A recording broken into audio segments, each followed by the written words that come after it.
O tempinho melhorou bastante.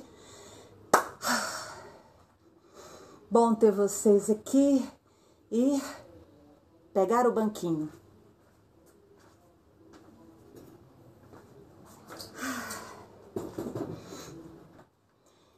Então, poesias novas. Trago então o ano em que a Terra parou, 2020.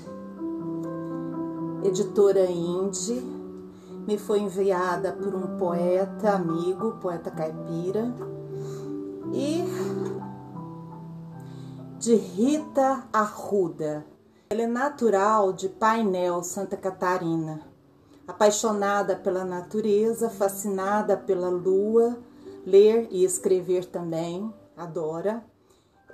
Rita transmite uma escrita forte e suave, ao mesmo tempo que lembra em muita a força e o poder da arruda mesmo, erva presente em seu nome. Então, Rita Arruda escreve: Esperança. É confortável, talvez solitário, indelével sensação. É a natureza, ainda é tempo, aprecie o céu, contemple o chão. Em meio ao caos, não hesite em contribuir. Depende de você. Qual paradigma seguir, foco e determinação, dedica com veemência. Basta de tantas contradições. Faça algo simples. Doe-se completamente, devagar e sempre, sem extrapolar. Ah, o tempo. Eis o agora, o momento transformador. Semeia a paz e cultive o amor. Rita Arruda, Esperança. E ela também nos traz, para dar entrada até a parábola que eu trago também, depois, chamado Tempo. Se antes era escasso, agora então não sei o que faço com tanta complicação. Manter-se em isolamento, evitar sair na rua, máscara usar, medo, tristeza, preguiça, fome, angústia, tédio, solidão, tormento. Para alguns, ociosidade, trabalhar sem poder dizer não, futuro, escassez. Será realidade? Somos livres nesta prisão? O tempo não colabora, sem chuva em muitas regiões, frio, contágio só piora. Isolamento de nações. Desalento é perspectiva do mundo inteiro. Salva-te, és preciosa a vida. Esperança, povo brasileiro, esperança. Espera o tempo passar e veremos o que pode acontecer. A tal curva diminuir ou aumentar, a pandemia findar e o Covid morrer. Poetisa Rita Arruda, que nos traz uma visão do que acontece hoje, em nosso tempo, em nosso dia a dia. E eu, aproveitando o tempo e nosso mergulho em nossa alma, eu gostaria de trazer aqui também, como é a proposta do Dama, Dançando com Minha Alma, uma parábola que me veio novamente. Sempre quando eu estou em um momento de dificuldade, essa parábola vem parar perto de mim. É muito interessante, gente. Vejam só. Então eu trago para vocês e tirem as suas conclusões. Ela é a parábola do rei Salomão. O anel do rei Salomão. O rei Salomão era muito rico, poderoso, morava em palácio grande, cheio de escravos. Ele era o homem considerado mais sábio do mundo. Vivia em seu castelo, sim, e ele tinha servos, muitos escravos e muita beleza ao seu redor. A cidade, como era naquela época, Jerusalém, toda espalhada pelo vale, esse castelo se destacava. E ele tinha um sábio em especial, que era o Benaia. Benaia era aquele servo que o acompanhava desde pequeno, desde tenra idade. E ele se gabava de uma coisa apenas: nunca ter falhado com o seu rei Salomão. Ele contava ao vento, às quatro paredes: olhem os registros, eu sou o único que nunca falhei com o meu rei. O rei Salomão, para ele, era inacessível e ele era um mestre. Era o seu rei. E ele afirmava, com até uma certa arrogância, nunca ter faltado aos pedidos do rei. O rei sábio que era, ouviu dizer que ele estava falando aos quatro ventos essas coisas. Ficou preocupado e tentou alertá-lo. Cansado de fazê-lo, chamou Benaia. Benaia, vem aqui. Preciso saber de um negócio. Queria saber o que você anda falando por aí. Fiquei sabendo das histórias que você tem contado sobre nunca ter falhado em nada para mim. Benaia, mais do que depressa, afirmou novamente: meu rei, olhem os registros, eu nunca falhei com o senhor, eu nunca falhei, e afirmava, todo gaboso. O rei Salomão, então, falou o seguinte: Benaia, a festa do tabernáculo será daqui 6 meses e eu gostaria de usar uma joia em especial. Queria que você buscasse um anel bem especial para mim. Qualquer pessoa que estiver triste ao olhar esse anel vai ficar alegre. E qualquer pessoa que ficar alegre e olhar esse anel vai ficar triste. Benaia, encontre-o e traga-o para mim. Benaia saiu feliz. O rei confiou nele mais uma vez para fazer o que ele queria. E Benaia não ia falhar. Saiu contente, correndo entre as paredes, e ele escutava, mas não percebia que o povo estava a rir dele. Saiu pela porta do palácio, preparou todas as suas vestimentas e foi. Ele tinha que trazer ao rei o que o rei queria. E Benaia partiu. Seguiu imediatamente pela sua jornada para buscar o anel do rei. Passaram-se meses. Ele saiu a visitar todos os joalheiros, todos os vendedores, todos aqueles que trabalhavam com as mais belas joias daquela cidade. Ele procurou em cada lugar, em cada oficina, e perguntava sobre aquele anel. Todos olhavam para ele, todos olhavam de cima embaixo, sorriam pelo cantinho da boca e pensavam: esse servo do rei é louco. Não, Benaia, nunca vi falar deste anel. Ele afirmava a todos que tal anel existia sim, porque era Salomão que o falou, que o queria, que o desejava, e ele, Benaia, iria conseguir. Passaram-se mais 2 meses e o servo ainda não havia encontrado ninguém que lhe desse pistas desse anel. Saiu do território de Jerusalém. Pensou, esse anel deve ser um anel muito especial, deve estar em outro lugar, um lugar maior, cidade maior, maiores centros. Eu vou para algum lugar onde essas joias possam estar ali para pessoas especiais. E foi embora. Foi para as zonas portuárias.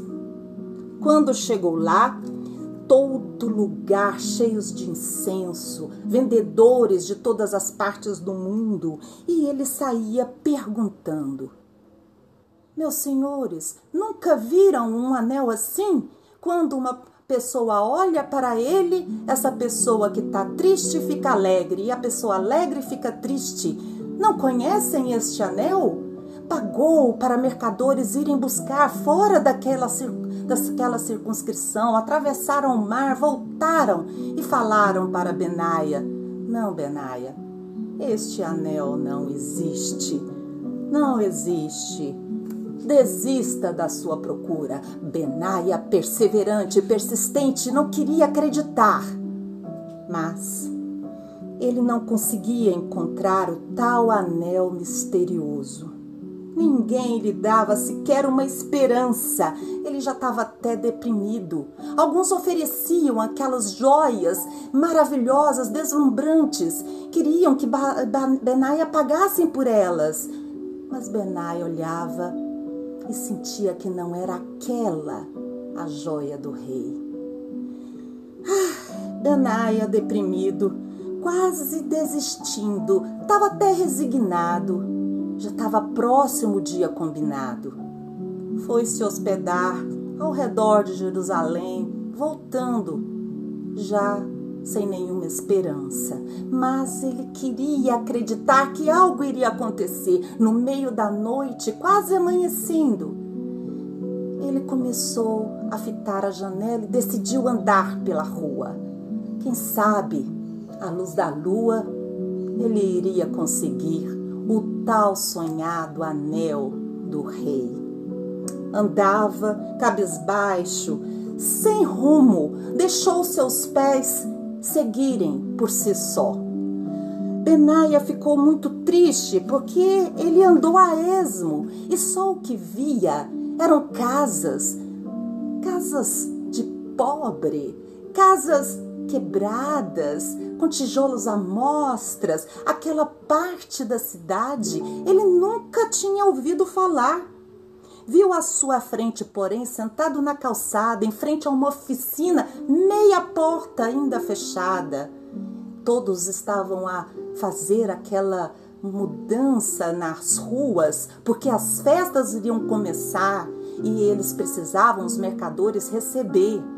Benaia, ainda madrugada, quase amanhecendo, vendo aquele garoto na porta, com aquele monte de joias de latão ali jogada ao chão, num tapete velho, descosturado, sem nenhum atrativo. Mas Benaia era persistente, era perseverante. Um fio de esperança passou por seu coração.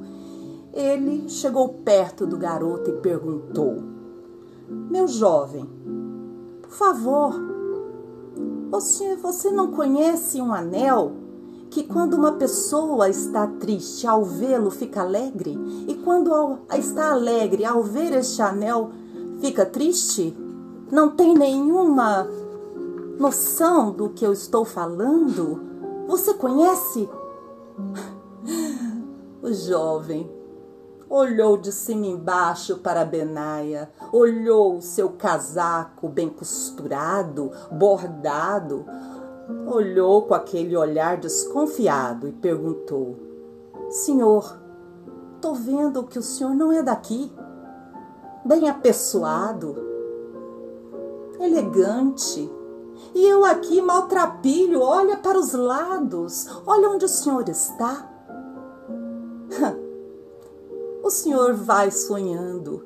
Esse tal anel eu nunca vi.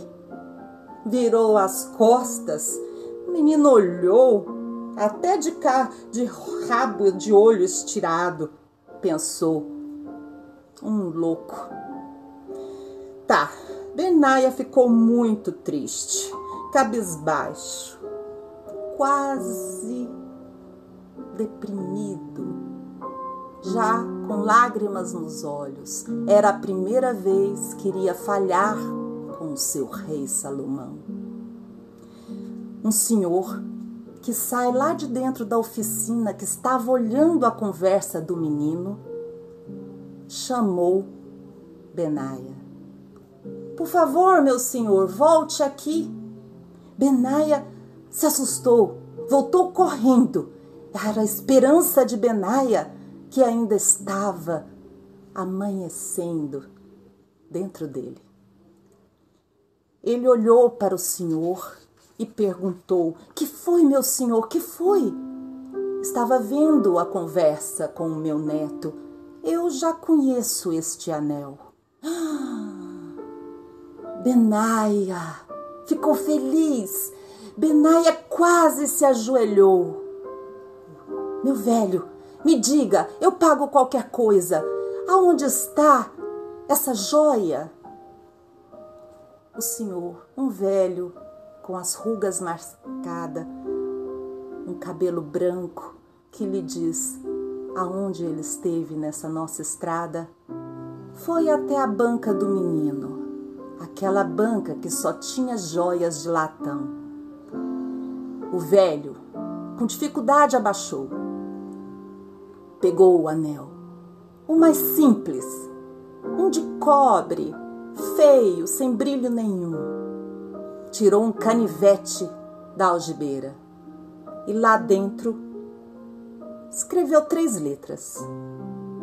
Pegou o anel e entregou-o a Benaia. Humildemente o velho olhou para ele e Benaia olhou para o anel. Quando Benaia olhou para o anel e viu aquelas 3 letras, Benaia chorou. E choro e lágrimas e sorrisos surgiram em sua face. Benaia tirou um saco de ouro, entregou para aquele senhor. Julgou-o ser um mágico, ser um quase Deus, mais do que Salomão. Benaia estava feliz, pegou a sua mochila e correu para a cidade, para o palácio encontrar o rei Salomão. Ele, na sua humildade, chegou ao castelo. Salomão, cercado pela festa, a cidade toda enfeitada, cheia de ouro, o palácio com músicas, mulheres dançando, os escravos quase livres, os funcionários, os servos, todo mundo servindo, o banquete, o incenso, a música, tudo aquilo maravilhoso. Benaia apareceu lá na porta do castelo, aquela mesma que fechou atrás e todo mundo ria dele. Benaia surgiu e o rei olhou e o viu. Salomão não queria postergar mais aquela singela lição que ele queria lhe dar. Salomão disse: Benaia! E todos olharam para Benaia. Ele voltou, ele voltou, ele voltou. O louco voltou. Todo mundo cochichava. E o rei Salomão o chamou. Benaia, devagar, foi subindo, abrindo caminho, subindo a escada. Lentamente, o rei Salomão aproximou-se de Benaia e falou: Benaia, e aí? Encontraste o meu anel? e estendeu-lhe a mão. Benaia humildemente aproximou-se do rei. Abaixou a cabeça. Humildemente tirou aquele anel feio, de cobre, sem brilho, sem joia, sem nada daquilo que o rei Salomão estava acostumado a ter. E falou: eis o anel, meu senhor. Salomão se assustou. O que era aquilo? Uma lata velha? Como ele ousava trazer uma joia daquelas para ele? E pegou o anel, tremeu ao olhar dentro as 3 letras em hebraico escritas: Gimel, Zain, Yod. Salomão sentou-se no trono, empalideceu, ficou sério, a música parou, todo mundo se ajoelhou, ninguém mais falou mais nada. Todos estavam parados, esperando que rei Salomão falasse alguma coisa. E ele falou alto: Gimel, Zain, Yod. Ou seja, isso tudo também passará. Salomão respirou fundo. Percebeu que aquilo era uma grande, enorme lição de perseverança para quem estivesse passando por uma grande dificuldade na vida, uma grande lição de humildade, de honestidade, de perseverança. Aqueles que estavam vivendo uma grande felicidade sem nada plantar, arrogância. Estava semeando arrogância. E aquelas outras pessoas simples, sofridas, que estavam perdendo tudo, ao olhar o anel, despertavam para uma outra possibilidade, porque aquilo também passará. Salomão, por outro lado, olhou para tudo o que havia acontecido, chamou Benaia, segurou sua mão, abaixou sua cabeça e agradeceu a grande lição. Dizem que o anel ficou até Salomão fenecer. E dizem que esse anel foi responsável por ele ter se tornado ainda mais justo e ainda mais sábio.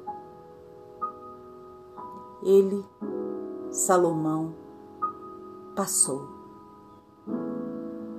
Tudo aquilo que estava ao seu redor, o palácio, os tesouros, o ouro,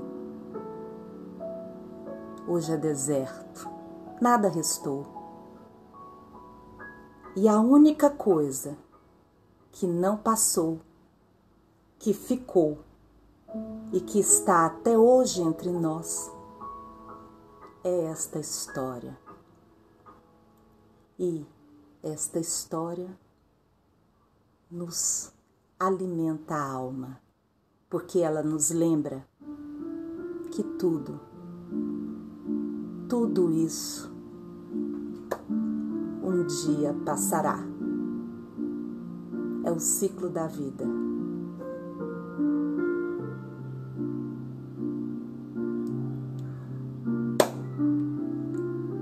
Vamos lembrar disso, meus amigos. Até a próxima.